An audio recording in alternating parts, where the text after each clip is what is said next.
Բարև ձեզ Հայք մեդիայի սիրելի հետևորդներ։ Այսօր մեր տաղավարում հյուրընկալելու ենք Դիզակ արտ մշակութային հասարակական կազմակերպության համահիմնադիր Երազիկ Հայրյանին։ Բարև ձեզ Տիկին Հայրյան, նախ թույլ տվեք շնորհակալություն հայտնել ձեզ մեծ զրույցի հրավերն ընդունելու համար։ Ձեր թույլտվությամբ սկսենք մեր զրույցը։ Շնորհակալ եմ հրավերի համար, սիրով։ Տիկին Հայրյան, ես առաջարկում եմ նախ մեր հարցազրույցը սկսենք այնտեղից, որ դուք այսօր գտնվում եք Ռուսաստանի Դաշնությունում, մասնավորապես Կրասնոդարի երկրամասում, ինչի համար մենք ողջունում ենք ձեզ։ Եվ քանի որ մեզ դիտելու են հայեր աշխարհի տարբեր անկյուններից, ես կցանկանայի, որ դուք ավելի մանրամասն ներկայացնեիք Դիզակ արտի մասին եւ պատմեիք ինչպես առաջացավ գաղափարը եւ ինչպես հիմնադրվեց Դիզակ արտը։ 2020 թվականի պատերազմից հետո, երբ արդեն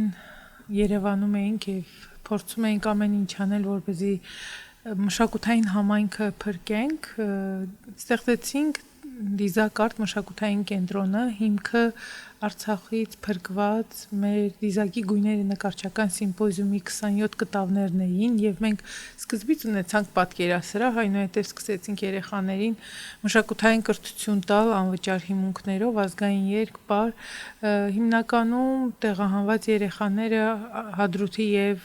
Հադրութի Շուշիի շրջաններից էին, այնուհետև 23 թվականից հետո մենք նաև ունեցանք Արցախի տարբեր շրջաններից աշակերտներ, այսօր Դիզակ արտը գործում է Երևանում եւ Աբովյան քաղաքում, շուրջ 160 աշակերտ ունի եւ այդ երեխաները այսօր բոլորը անվճար հիմունքներով պրոֆեսիոնալ մշակութային կրթություն են ստանում։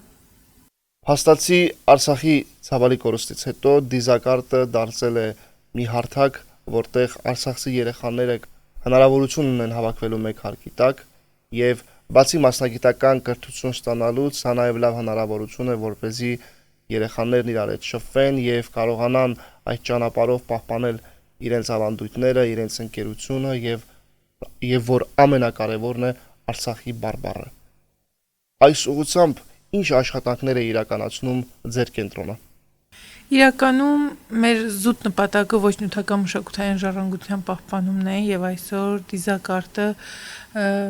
բարբառով տարբեր ներկայացումներ ունի եւ Երևանի եւ Աբովյանի մասնաճյուղի թատերախմբերում եւ ունենք ֆոլկ բենդ, որտեղ մեր երաժիշտները Արցախի նոր հավաքածու, մենք դրանք բոլորը նոր ենք այսպես գտել այդ երգերը, ոչ թե հին երգեր են կամ Գուրգեն Գաբրելյանի երգերից են, որ ավելի շատ հայտնի է հանրությանը, այլ սկսել ենք գտնել նոր երգեր, խմբագրել եւ մենք ամեն ինչ անում ենք պահպանել ամենակարևորը մեր բարբառը, քանի որ այս սերունդին պետք է անդադ խոսենք մեր բարբառով, որպեսզի գոնե մի չգիտեմ 50-60 տարի բարբառը կարողանանք փրկել եւ մեր աշակերտների միշտ ասում ենք, որ եթե դուք էլ ունենաք երեխաներ, անպայման ձեր երեխաների հետ կխոսեք բարբառով։ Մենք համացանցից հաճախ ենք տեսնում, որ Դիզակ արտը բավականին լուրջ հաջողություններ է արձանագրել նաեւ մայր հայրենիքում։ Դա շատ կարեւոր է եւ ոգեւորիչ։ Ես կուզենայի, որ դուք ներկայացնեիք այս տարիների ընթացքում ինչ հաջողություններ եք արձանագրել Հայաստանում եւ ինչ դժվարություններ ու ինչ խոչընդոտներ եք հաղթահարել այդ հաջողությունները արձանագրելու ճանապարհին։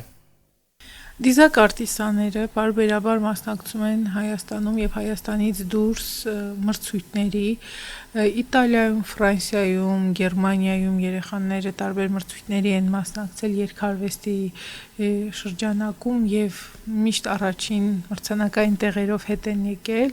ինչպես նաեւ Ռուսաստանի Դաշնության Վլադիմիր քաղաքում ամեն տարի կազմակերպվում է նկարչական սիմպոզիում մանկապատանյական եւ մեր աշակերտները ամեն տարի 4-5 աշակերտ մասնակցում է այդ մանկական սիմպոզիումին ու այդտեղ էլ ունենք բավականին մեծ հաջողություններ։ Ինչ վերաբերվում է դժվարություններին, 2020 թվականի պատերազմից հետո, երբ ստեղծվեց կենտրոնը, որոշակի աջակցություն կար Արցախի հանրապետության կառավարությունից, սակայն 2023 թվականից հետո մեծ դժվարությունների առաջ կանգնեցինք, այդտեղ արդեն մեզ աջակցեցին բարերարներ, ու ընդհանուր առմամբ Հադրութի շրջանից, դա Իվան Ավանեսյանն է, Էրիկ Հարիապետյանն է, Կարեն Պողոսյանն է, Պարոն Բաղդասարյանն է եւ այսպես մեր ընկերական շրջապատով կատարող գինիների գործարանն է, այսպես փորձեցինք ամեն ինչ իրենք մեզ օգնեցին, որպեսզի այս ամեն ինչը կարողանանք պահել եւ այսօր դիզակարտը ունի բավականին մեծ հաջողություններ շնորհիվ այդ տղաների, ովքեր կանգնեցին մեր կողքը, նաեւ մենք ունենք դրամաշնորհային տարբեր ծրագրերի միջոցով ստեղծված մշակութային ժառանգության պահպանման մեծ ներդրում, դա ՅՈՒՆԵՍԿՕ-ի հետ մեր վերջին ֆիլմի ստեղծումն է, ՅՈՒՆԻՍԵՖ-ի հետ մեր վերջին ֆիլմի ստեղծումն է, ՅՈՒՆԵՍԿՕ-ի հետ նոր ծրագիր պիտի անենք, որը Արցախի արվեստագետների համար մշակութային կենտրոն պետք է ստեղծենք, զուտ նպատակը մշակութային համայնքային կյանքը պահպանելն է եւ սա ամենակարևորն է, որ մենք կարողանանք մեր ժառանգությունը պահել, որովհետեւ այսօր մենք մեր տներից էլ չենք կարողացել ոչինչ մեր հետ բերել, բայց այն, որ մեր ոչ ընդհանրական մշակութային ժառանգությունը մենք մեր հետ բերել ենք, մենք ամեն ինչ պետք է անենք, որ դա կարողանանք պահել, պահպանել եւ ինչու՞ չէ փոխանցել սերունդներին։ Տեսեք, դուք խոսեցիք ՅՈՒՆԻՍԵՖ-ի մասին, ես հիմա ուզում եմ խոսենք նաեւ այդ մասին, խոսքս միջազգային կառույցների հետ համագործակցության մասին է։ Դուք նաեւ ՅՈՒՆԵՍԿՕ-ի դրամաշնորհի շահառու եք եւ համագործակցության արդեն փորձ ունեք տարբեր միջազգային կառույցների հետ, ՅՈՒՆԻՍԵՖ, ՅՈՒՆԵՍԿՕ, նաեւ դեսպանատների հետ ունեք համագործակցության այդպես արդեն փորձ։ Ես գիտեմ, որ Արցախի կորստից հետո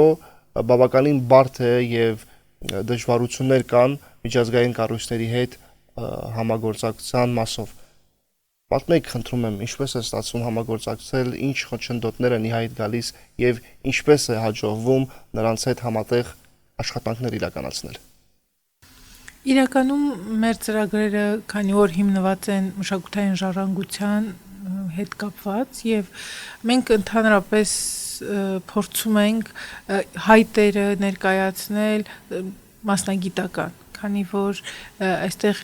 ոչ թե ինչ որ միջոցառում կազմակերպելու խնդիրն է, այլ մշակութային ժառանգությունը պահպանելու միջոցներն ենք առաջարկում։ Դա ինձ թվում է հենց կարևորը մեր նպատակը եւ ինչպես մեր գործունեության նպատակն է մշակութային ժառանգության պահպանման գործոնն է այստեղ մեծ դեր խաղում եւ մենք բոլոր մեր ծրագրերում հիմքը մեր մշակութային ժառանգության պահպանումն ենք ձևակերպում։ Ինչպես ես տեղյակ եմ, դուք թատերական ներկայացման հիման վրա նաև ֆիլմ եք նկարահանել։ Դա շատ կարևոր երևույթ է, առաջին հերթին ձեր կենտրոնի համար, հետո նաև ձեր կենտրոն հաճախող երեխաների համար։ Ինչպես առաջացավ ֆիլմ նկարելու գաղափարը։ Ինչ տվեց այն երեխաներին, որովհետև ես գիտեմ, որ այնտեղ հիմնական դերակատարները հենց երեխաներն են։ Եվ ընդհանրապես, երբ է ֆիլմը հասանելի լինելու բոլորին, երբ կարող են հայերը աշխարհի տարբեր անկյուններից դիտել ձեր նկարահանած ֆիլմը։ Ֆիլմը ստեղծվել է Ես շուռ եմ տալիս աշխարհը ներկայացման հիման վրա, ներկայացումը Լեռկամսարի վերջնական Հայաստան ստեղծագործության հիմքը Լեռկամսարի վերջնական Հայաստան ստեղծագործությունն է եւ երեխաները այդ ստեղծագործության ընթացքում սկսում են պատմել իրենց վերջի օրը, իրենց վերջի հրաժեշտի մասին դոկումենտալ եւ արդեն երբ որ հասկացանք, որ երեխաները մեծանում են եւ այս պատմությունները ոնց որ իրենց համար էլ պատմելուց զգում ենք, որ մեծացել են, այն էմոցիան չկա, որ իրենք պատմում են, մենք որոշեցինք դա տալ էկրանին եւ ստեղծել ֆիլմ, այսօր ֆիլմը պատրաստ է եւ մենք շուտով հուլիսին կունենանք մեր պրեմիերան։ Ֆիլմը հիմնականում աշխարհագրության դաս է եւ որտեղ երեխաները պատմում են, ծանոթանում են քարտեզին եւ պատմում են իրենց դոկումենտալ պատմությունները։ Իրականում մենք հատուկ այսպես գեղարվեստական լուծում ենք տվել երաժշտական բիթերով, որպեսզի շատ պաթոս չլինի, քանի որ երբ որ էկրանին ես ամեն ինչ պատմում, մի քիչ տրամադրությունը փոխվում է եւ թատրոնն ու կինոն դրանք տարբեր ոլորտներ են եւ հեշտ բեմում հեշտ է էմոցիա տալ, իսկ էկրանին մի քիչ այլ կերպ է պետք։ Մենք այդպես փորձեցինք իրեն գեղարվեստական լուծումներով ստեղծել եւ իրականում շատ հաջողված ֆիլմ է ստացվել։ Գիտեք, մեզ համար սա նույնպես մեծ առաքելություն է, որովհետև արցախցի երեխաները ամբողջ աշխարհին պատմում են պատերազմի մասին եւ ինչպես են իրենք այդ պատերազմից փրկվել։ Ինչին են շատ կարոտում, ինչն է իրենց համար, իրենց աչքերով պատերազմը դա ոնց էր եւ երեխա կա, որ այնտեղ կարոտում է իր խաղալիքին, մյուսը մտածում է իր հոր մասին, իսկ հաջորդը ունենք նաեւ այնտեղ երեխա, որ ասում է ինչ է, մենք խաբել ենք, որովհետեւ իրենք միշտ խոստացել են, որ չեն թողնի Արցախը ու Արցախից դուրս չեն գա։ Տիկին Հայրյան, ես նաև պետք է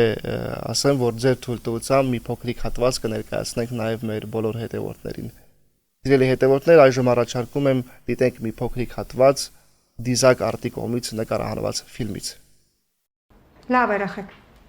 ավարտեք, անցնում ենք դասին։ Հիմա ուսումնասիրում ենք քարտեզը, ուշադիր։ Հյուսիս, հարավ, արևելք, արևմուտք։ Իսկ ինչի է մի գույնից այսքան շատ, մի գույնից քիչ։ Որովհետև մեծը փոքր է։ Մեծերը ուժեղ են եղել, հզորացել են, մեծացել են։ Իսկ փոքրերը թույլ, դրա համար էլ փոքր են մնացել։ Հաստորեն խնդիրը մեծ պետություններն են։ Հա, մեծ պետություններն։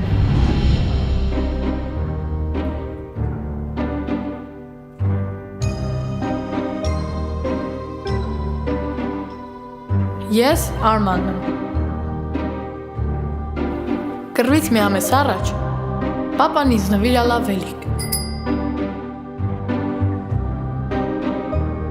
Դեղին գույնի սկորստավոյ։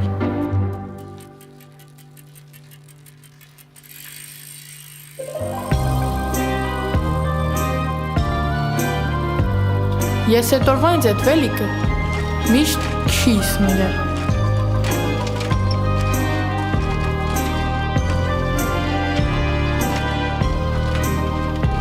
Հիվ վեր կռվը սկսալա, մունք կշացանք վերքին։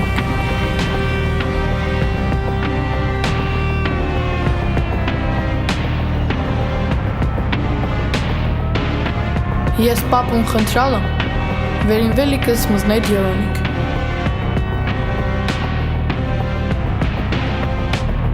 Բայց պապան ասալա,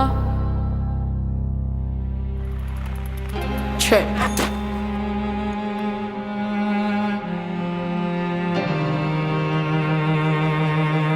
Ասալա մաշինը մտեղ չկա։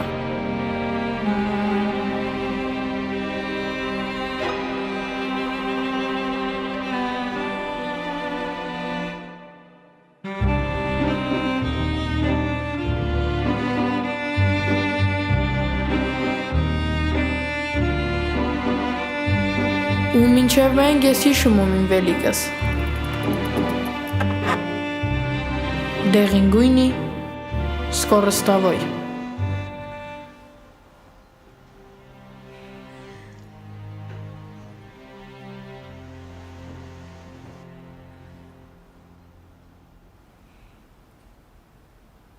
Նայեք, երկու պետություն գալիս են, մի հատ փոքր պետության համար կռվում են։ Մեկը ասում է, «Էս իմն է», մյուսը ասում է, «Չէ, էս իմն է»։ Ու հետո սկսում են կռիվ անել։ Լռություն։ Խոսում եմ։ Դուք խոսեք, մեզ չեք խանգարում։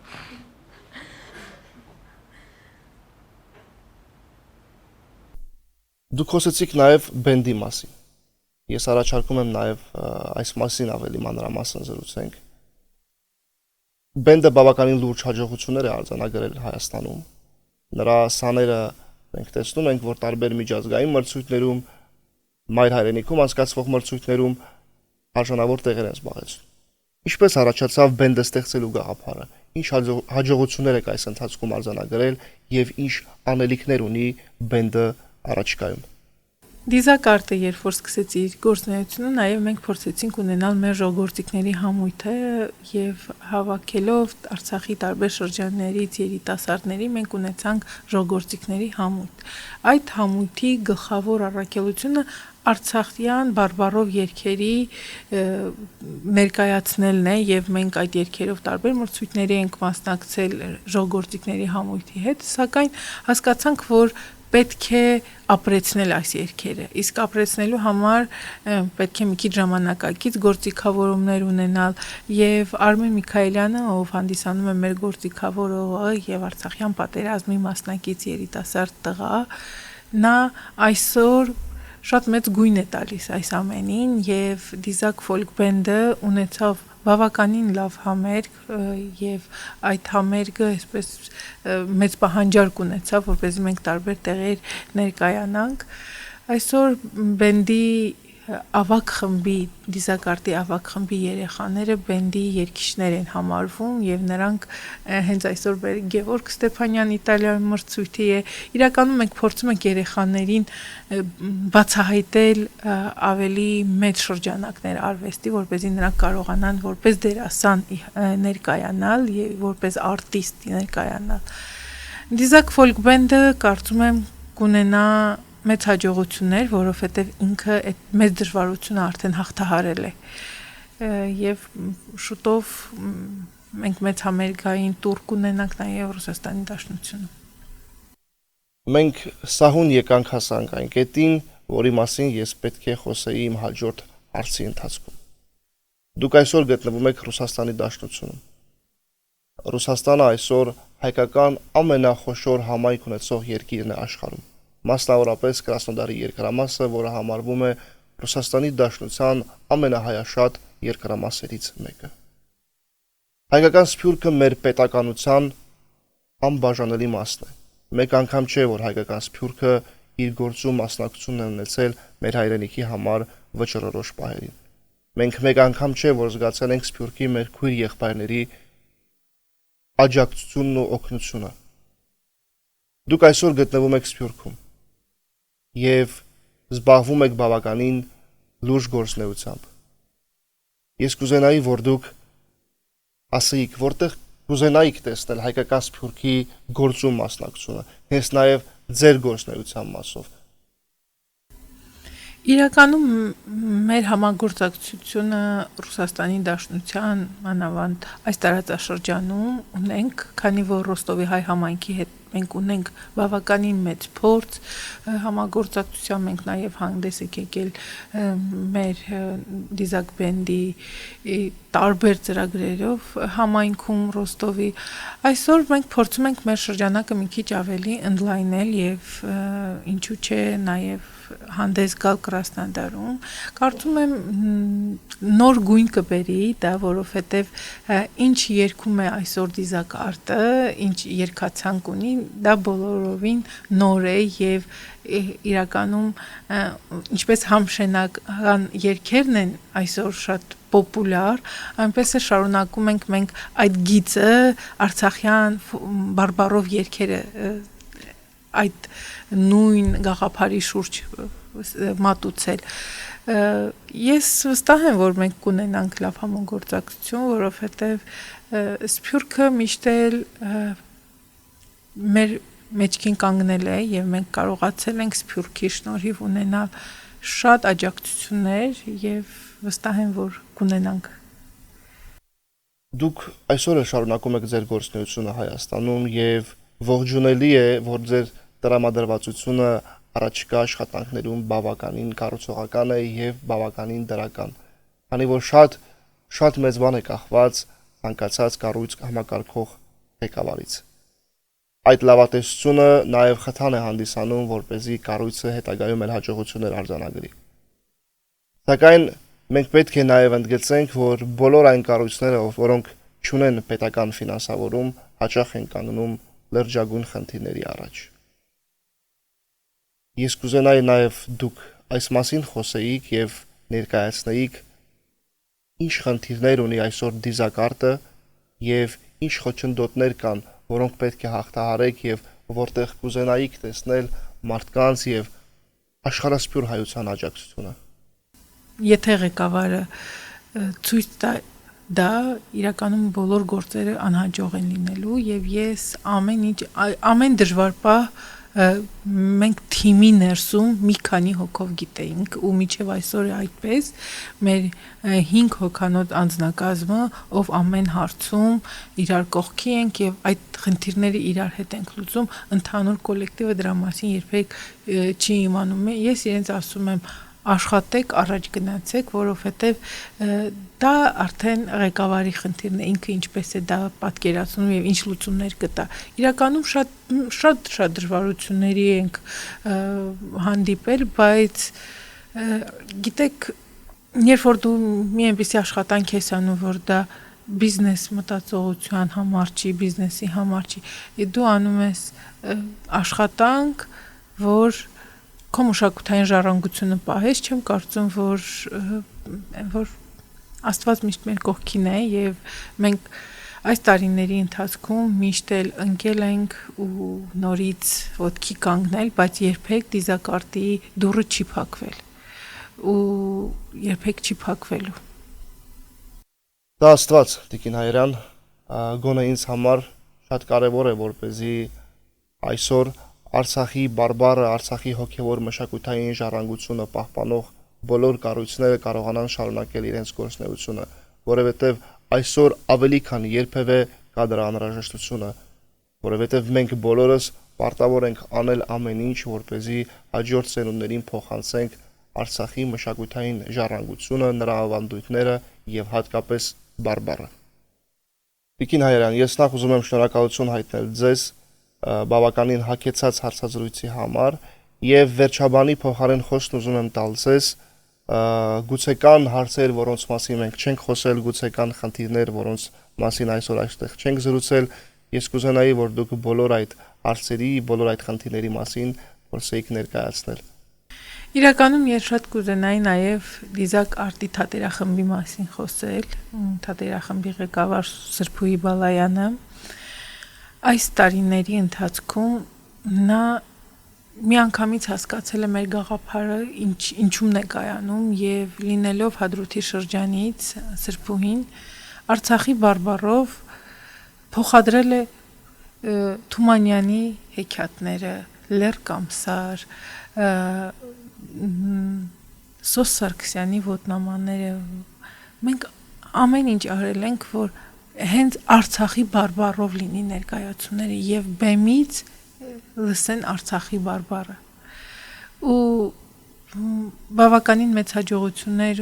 ունի նաեւ մեր թատերախումբը ինչպես Երևանում այնպես էլ Աբովյանի մասնաճյուղը եւ վերջերս մենք ունեցանք առաջնախաղ Սոս Սարգսյանի ոտնամանները ոչ թատերական տարածքում մենք ներկայացումը խաղացել Կատարո գինու գործարանի բակում այնտեղ երեխաները Հովիկ Գասպարյանի հետ, նկարիչ Հովիկ Գասպարյանի հետ միասին հավաքել են բեմ եւ այդ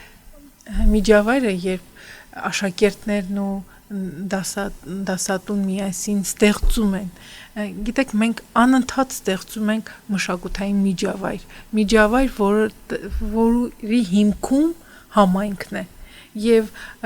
երեխաները միասին ստեղծելով այդ բեմը երկու անգամ խաղացել են, արդեն երկու անգամ խաղացել են Կատարո գինու գործարանի բակում,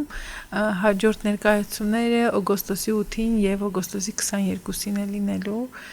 այնպես որ թատերախումբը մեծ աշխատանք է անում եւ մենք այսպես մի քանի ուղղություններով ենք կարողանում ստեղծագործել։ Երկրորդը ինչի մասին մենք չենք խոսել, դա դիզակի գույների միջազգային սիմպոզիումն է։ 2017 թվականին առաջի անգամ սիմպոզիումը կազմակերպվել է Հադրութում, այնուհետև 20 թվականի պատերազմից հետո 21 թվականին Ստեփանագերտում ենք կազմակերպել այցելելով արդեն Մարտունու, Մարտակերտի, Ասկերանի շրջաններ։ Այսօր դիզակ արտը շարունակում է այն խորագրով միջոցառումները, որոնք Արցախում արդեն ունեին իրենց դիրքն ու դերը շարունակում ենք Հայաստանում եւ անցած տարի դպրաբակում ենք կազմակերպել միջազգային սիմպոզիում տարբեր երկրներից նկարիչներ, ինչպես նաեւ Հայաստանից եւ Արցախից, այստեղ անդադ մեր նպատակը հենց Արցախում էլ է այդ եղել, որ նկարիչները գան, տեսնեն, շփվեն մեր արցախցի նկարիչների հետ եւ այս տարի Կապանում կկազմակերպենք ընդհանուր առմամբ այս 2 տարիներին սիմպոզիումի հիմնական հովանավորը Իվան Ավանեսյանն է, սակայն այս տարի նաև ունեցանք մեծ դրամաշնոր ՅՈՒՆԵՍԿՕ-ի կողմից եւ հաջորդ տարի դիզակարտը կհիմնի արցախցի արվեստագետների համար արվեստանոց, որտեղ նկարիչները կունենան իրենց սեփական տարածքը ստեղծագործելու, որովհետև այսօր սոցիալական խնդիրները այնքան մեծ են, որ նկարիչները չունեն իրենց արվեստանոցները, որովհետև մի կողմից պետք է վճարեն իրենց բնակվելու համար տանը, մյուս կողմից ոնց կարող են նաև մի հատ տարածք վարձակալել եւ շարունակել այսօր մենք փորձում ենք նաեւ այդ հնարավորությունը տալ ոչ միայն մենք այստեղ հիմքը դնում ենք արցախցի երեխաների համար ստեղծել ինչ-որ միջավայր, այլ նաեւ պրոֆեսիոնալ արվեստագետների համար եւ հաջորդ տարի արդեն կունենանք ավելի մեծ սիմպոզիում, քանի որ ամեն տարի սիմպոզիումի թիվը 20-ից չի անցնում, հաջորդ տարի մենք արդեն կունենանք մոտ 50 նկարիչներից կազմված սիմպոզիում։ Շնորհակալություն Տիկին Հայրյան։